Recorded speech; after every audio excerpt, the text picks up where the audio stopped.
Okay, great. Thank you. Thank you, everyone, and great to be here. Great to be at an in-person conference. So I am pleased to share with you just a few insights that myself and colleagues have gained from our participation, observation of the recent Conference of Parties 26 that happened in Glasgow. And we thought we'd share a few insights and headlines overall, but also what we feel that means for the mining, the metals sector. Right, so first question, I guess, is was COP a success? And what we felt, what any individual feels, I think is just a mix of emotions. There's those who feel it was a failure, there are those who feel it was successful. And I think any way you look, you're going to get a difference of opinion and a number of views. But I think from the overall perspective, what we can say is that COP did make progress. Now, bearing in mind the COP event itself typically is a government-led, political-led negotiation. I think where there were some real benefits this time is you had a parallel business track which really came to the fore and I think really ended up delivering quite a number of commitments, pledges that have begun the progress. As the UN Secretary General mentioned, the fact that the progress is underway is important, but a real recognition that there's still a lot of work to go. So why is there some level of upbeat positivity coming out of COP, albeit it's not achieved every end goal? And what I'll share is a few of those. So the headlines that we saw, firstly, that from the political negotiations, there were a number of breakthrough steps that were achieved. And I've listed a few here. I'm not going to go through all of them, but I think some things were effective, some of the raising of cash, some of the delivery of the financial requirements to balance some of the outcomes. The first time that coal has been mentioned in any of the COP-related documents and agreements, although the wording got phased down rather than phase out, that was still an important step forward and something that has not previously been here. Funds were identified around adaptation, loss and damage, and a recognition that there are vulnerable countries and communities that are going to need support. Nature, biodiversity, oceans, a lot of connectivity of the climate crisis to a number of other key areas. And importantly, a recognition of a whole range of non-state actors. And that's not only the business community, but youth, a lot of the NGO, a lot of the activist voices that are helping to drive this. And the Paris rulebook, so the actual detail behind carbon trading has finally been negotiated.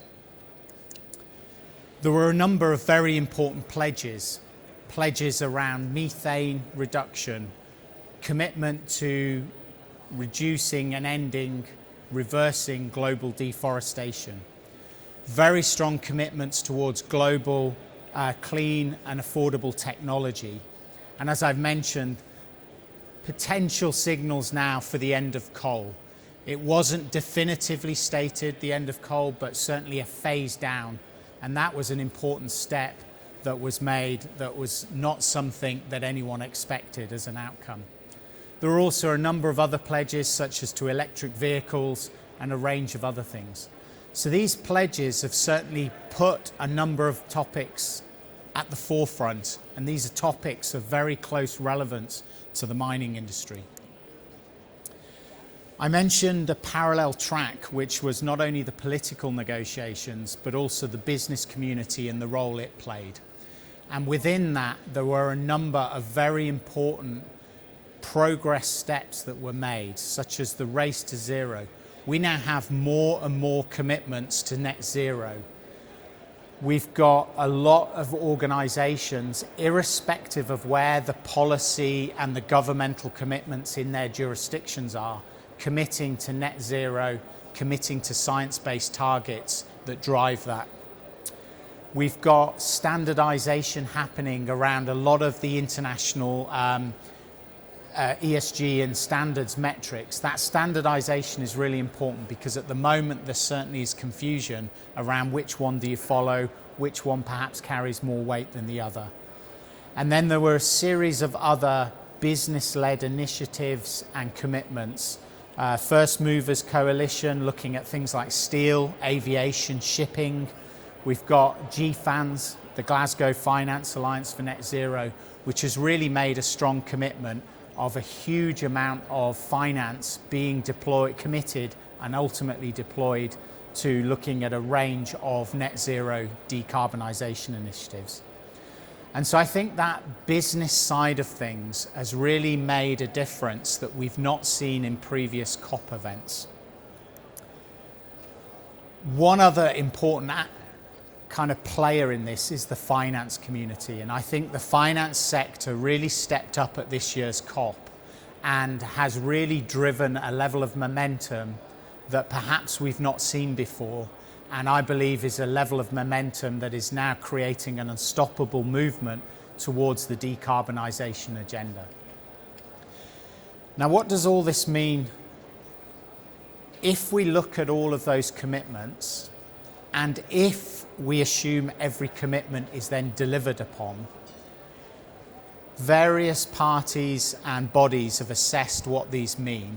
And what it shows, the chart you see, it's showing that we're not yet at the 1.5 degrees C that was the ultimate ambition, but we are bringing ourselves closer to it, probably around 1.8 to 2 degrees. So it still shows there's still an awful lot of work to be done. There's still a very large assumption that every pledge and commitment is delivered upon. But the commentators and observers suggest that we are making progress. And right at the beginning of the COP, the UK presidency set that as their ambition, that they wanted this COP to keep the 1.5 degree vision alive. And I think that has happened. But let's not congratulate ourselves, because there's still a lot of work to be done, not only in terms of additional commitments and pledges that will be needed to get us there, but then the implementation, the delivery, which is so important. Now, from a sector perspective, what does all of this mean? Now, the sector itself was actually relatively low key. It had a very low profile at the COP event. And you could argue that perhaps could have been, or was, a missed opportunity, in the sense of, given the voice of business and the influence we saw of the business community through this COP, there perhaps was an opportunity for the mining sector, which, yes, on the one hand, has an important role to play in terms of the decarbonisation and its own ESG performance, but also has a substantial role to play in the decarbonisation agenda, given how many of the minerals and commodities that this industry produces are so essential to many of the technology and net zero solutions. So within the spotlight, I think you're aware, coal was there were some pledges around green steel, but perhaps not too much more. There were, though, a number of other pledges, and I've touched on a number of them, that I think were very important and are of either direct or indirect consequence to the sector, and the sector needs to be aware of. Some of them around how it manages its risks and also around how it exploits opportunities. Accessing finance is getting harder in the sense of you need to be demonstrating your ESG, your low carbon, your net zero credentials. And we've heard that from some of the previous panels. The just transition is a really important consideration. What are the socio-economic implications of moving to a net zero, a decarbonised future?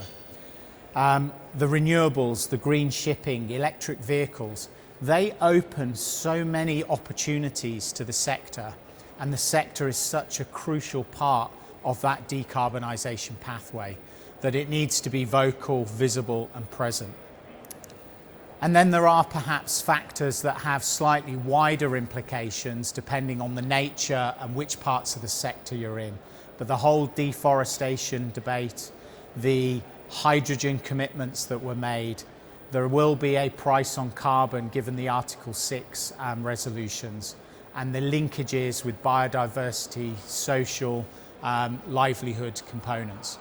So I think from a sector perspective, there are a lot of elements there. And yes, elements of that present a risk. The traditional way of the sector going about its business is already under review and in transition, and that needs to continue. The sector itself is, by and large, carbon intensive and needs to rethink some of its aspects. But as I've mentioned, mining is central to the low carbon decarbonisation journey. And so many of the elements and the discussion points from COP are critical to that way forward. And so the future mining context, I think there's a very strong opportunity for this sector, the sector that we all work in, to really stand up and be counted and be a dominant force in this low carbon journey. The sector has had over the years its challenges, and it's an opportunity to rebuild that trust. Driving the ambition loop. We often see this disconnect that if the policy's not in place, corporates are perhaps reluctant to take the next step, commit to investments. But if corporates are driving the agenda, it's only natural that the governments need to follow suit. And really, it's that feedback loop of pushing each other, pushing the policy, pushing the ambition. And lastly, I've used a phrase here, the mine we want to see. That is a concept that we as a company have regularly advocated and we use when we're discussing with our clients. This concept of recognizing that it's not about any one metric, whether it's carbon or any other metric, but the interface and the interrelationship that the mining industry has with nature, with biodiversity, with water, with the communities and the socioeconomic aspects is so important. And this decarbonisation agenda is intricately linked to all of these. So really a strong opportunity for the sector. So to sort of summarise that, what does this mean? What are some of the things that we believe that the sector needs to prepare itself for? Things that are already happening and things that will imminently be happening. Certainly there will be tightening of regulations. I think the COP momentum, the whole agenda around managing global carbon emissions is such that we will only see increased tightening and regulatory control. There is a huge expectation and drive around disclosure. It's all very well making commitments, but you see it now that this is a mainstream issue. And companies who make commitments but are opaque, are not sharing and openly and transparently sharing the progress they're making, are going to come under criticism and fire. So I think being more aware of the need for greater disclosure of your business model, and how that might be impacted by future climate-related issues. We've already mentioned, but the finance sector is putting increased scrutiny on the investments it makes. The finance sector, as I said, was such a key actor in the recent COP and has really helped drive a lot of this momentum. So having and being able to demonstrate that you've got the steps, the roadmaps, the vision for the decarbonisation of your business is an important part. The sector also needs to be looking not just at what are called scope 1 and 2 emissions, i.e. those emissions from its direct day-to-day activities, but also needs to be much more aware of the scope 3, the broader implications of upstream and downstream consequences of its activities. And that leads to the fifth point, which is really it's about the value chain now. It's not about individual action, it's about collective action, because the ability to partner, work with and collaborate with other partners, whether it's mining with the steel industry, mining with automotive, mining and tech, etc. All of these interconnectivities are so important, and really that value chain is a key factor. And the final slide is really just bringing that down to the individual corporate level, individual company level. And we've shared here a few areas that we believe will become really quite important priorities for any company that is looking to be, looking at their future direction. Setting a net zero ambition and target. Yes, there needs to be a balance. You've got to balance the day-to-day current performance, but as a medium long-term objective, we see this becoming essential. The interlinkage between your business and nature, the biodiversity, the impact on people, the socio-economic context is so important. Yes, there are risks, but don't forget the opportunities. If you understand and see how this net zero decarbonisation agenda is progressing, it opens as many opportunities as it does create risk. And so that balanced approach is really quite important. I've mentioned, but don't be afraid of transparency and accountability. Disclosing where you are is a really important part of the journey forward. And I've mentioned collaboration.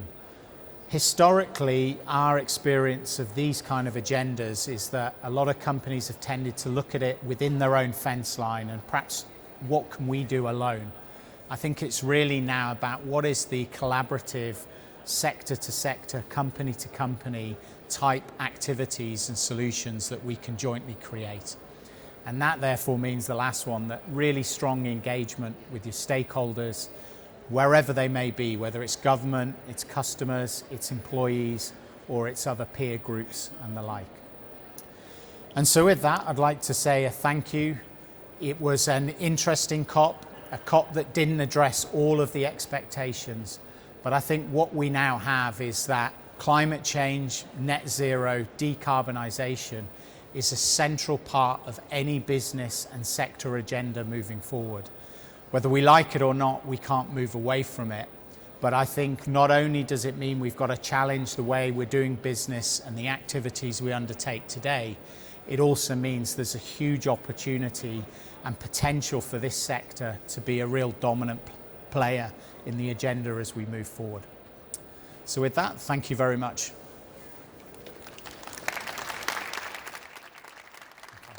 Don't know if there's a Q&A. Happy to, yeah.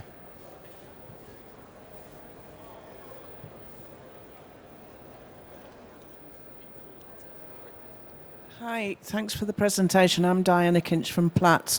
I'd like to ask how the commitment to stop deforestation might affect the mining industry in general, because obviously they're not going to be able to cut down trees as much as they have in the past. Do you have any evidence of how this is going to affect any specific projects or projects in general in the future? Thank you. Yeah, no. So I think it's two ways. So as you say, mining concessions and activities that may happen in forested areas, there's going to be a greater sensitivity and awareness there, and therefore that has to be considered as part of the projects, the viability of projects. There is also the flip side, and that is a recognition that a lot of mining companies are very large landholders. Now, depending on where that land is, that opens opportunity for perhaps reforestation and actually looking at nature-based solutions. So using that landholding as a net positive gain. Now, I know from various interactions with mining organisations that we deal with, all of these are being actively looked at. I can't point to exact examples, but I think it very much is part of the agenda going forward. And so it's that balance between the two. It may make some things more difficult, but certainly creates an opportunity to look at how to beneficially use land. Just to follow up on that, because it would be a shame to see that companies can get around this by just taking out carbon offsets, buying carbon offsets. I don't know if you have any clarity on that, how that might work in this deforestation. So carbon offsets is an incredibly controversial area and certainly something to be looked at. I mean, our view is, at the end of the day, carbon offsets can't be the starting point for a decarbonisation journey. You've really got to look at the technology, the process and the options of how do you remove the carbon emissions in the first place. But there is then a recognition that today there are not necessarily technological solutions at scale for some of the harder to abate emissions, and therefore that's where offsets potentially has a role to play. But that offset role has to recognise that that has to have a long-term solution, because any reforestation or nature-based solution, you're looking to lock up carbon for its lifetime, and that becomes part of the challenge.